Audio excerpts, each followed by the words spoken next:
Welcome back, everybody, to Phoenix 76 Tech Talk. I'm Jose with my friend Oric. and we're going to have some fun with technology today. So, Oric, tell me a little bit about your background as it relates to technology. Did you start out as a kid heavily wired in technology? Did you pick it up later on in life? Just let the listeners know who you are and how you got involved with technology. Sure. So I'm 47. I've been in. Wait a minute, you look young for your age. I thought you were 33. Thank you. I've been working in corporate enterprise technology for over 25 years.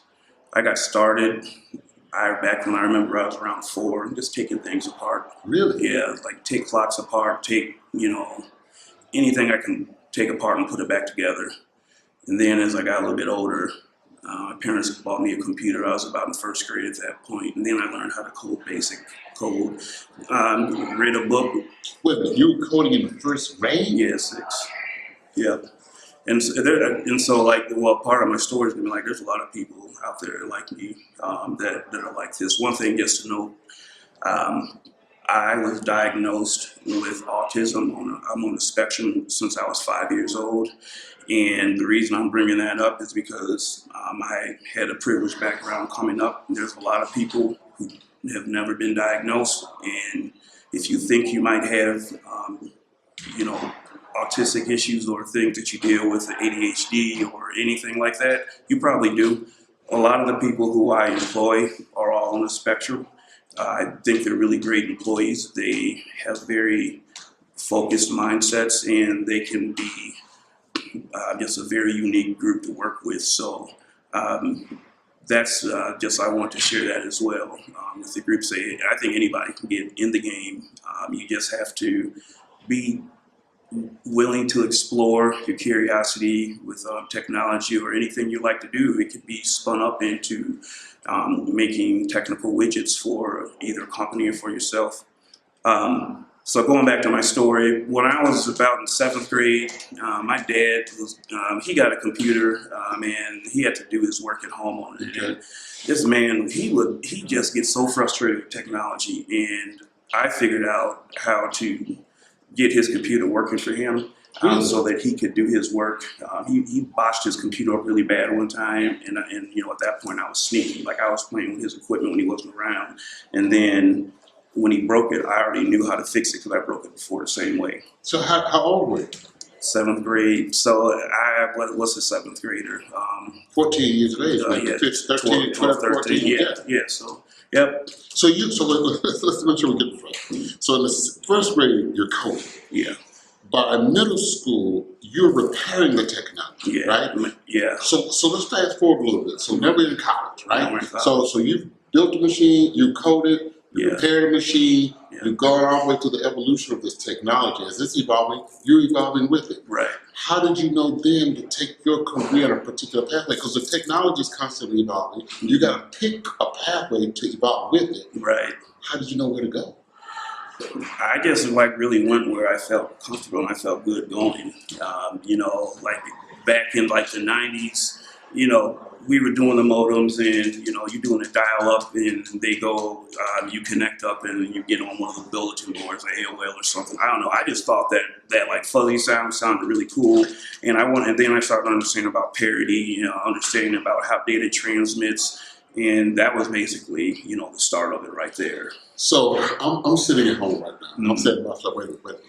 I missed the first grade, so I didn't code in the first grade. I didn't tear up computers in middle school and repair them, so I missed that window, right? Now that kid he's at ChatGPT in middle school. Yeah. Now he's got a laptop that he can do a lot of his application development and build an app, post it on the App Store or the Google Store. Yeah.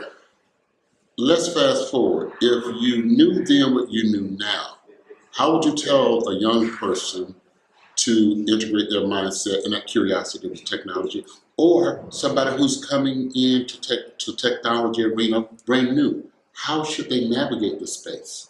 I would tell a kid who's just getting, trying to pique their curiosity, or somebody who doesn't have a technology background, but they want to get a technology background, just get curious, just play. But what is curious?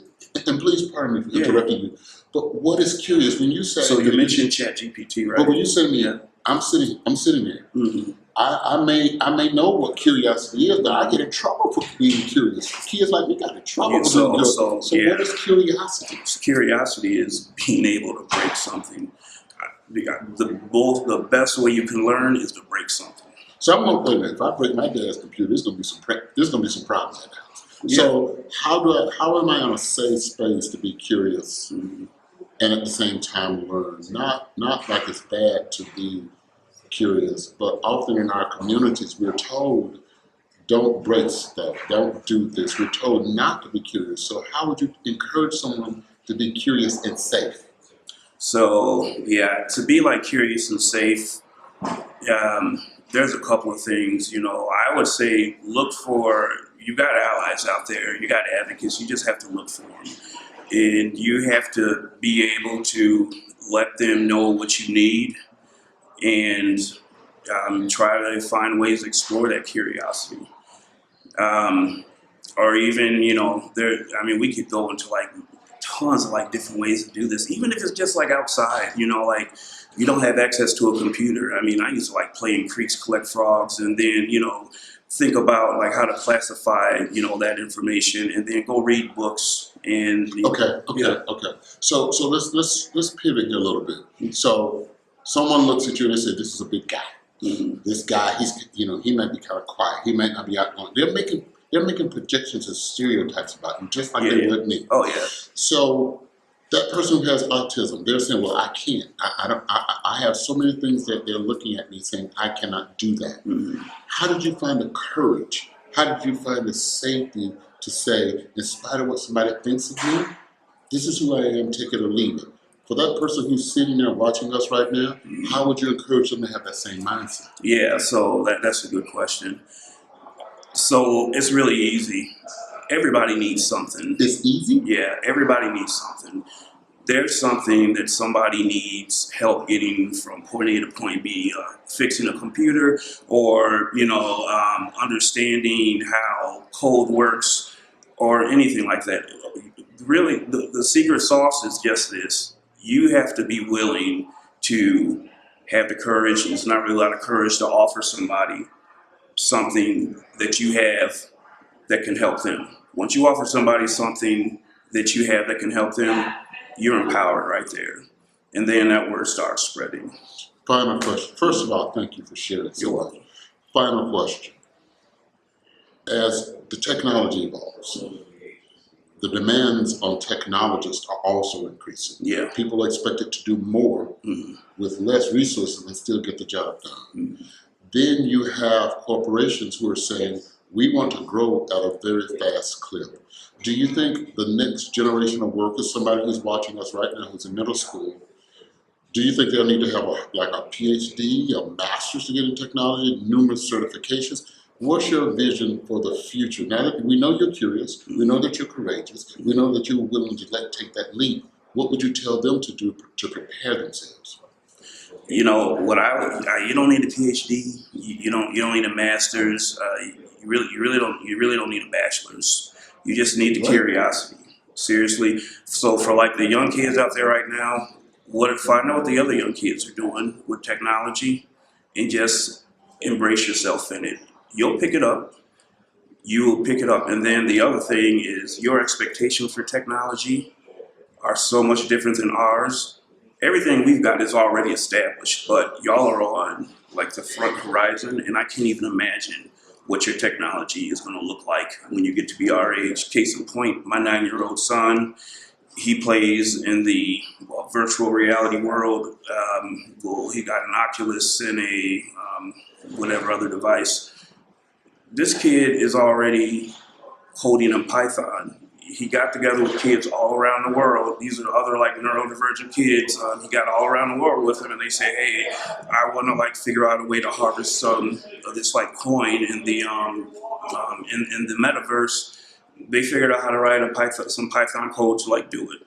This is a 9-year-old kid, and I didn't really understand that until I had to go understand talk to them about what they did, because he explains it to me like a 9-year-old, and then go do the science behind it and the research to find out just how significant it is they did. Basically, if you look at it from a business side, you had a group of kids who were collaborating together. They had a common goal that they wanted to mine some money for the metaverse. They figured out how to do it and they did it. And then they started accumulating more money in the metaverse because they started selling the idea to like other people, grown-ups like us. My son's got a little house in the metaverse right now. It's full of those NFCs or whatever they're called. And he's got some real estate. He traded an adult just information the adult gave them this stuff there. I never gave them any money for it. It's a different world out there, and it's so exciting, and it is open to all of us, and it's yours just as much as anybody else's. It's more yours than anybody's. So I'm just saying, stay curious,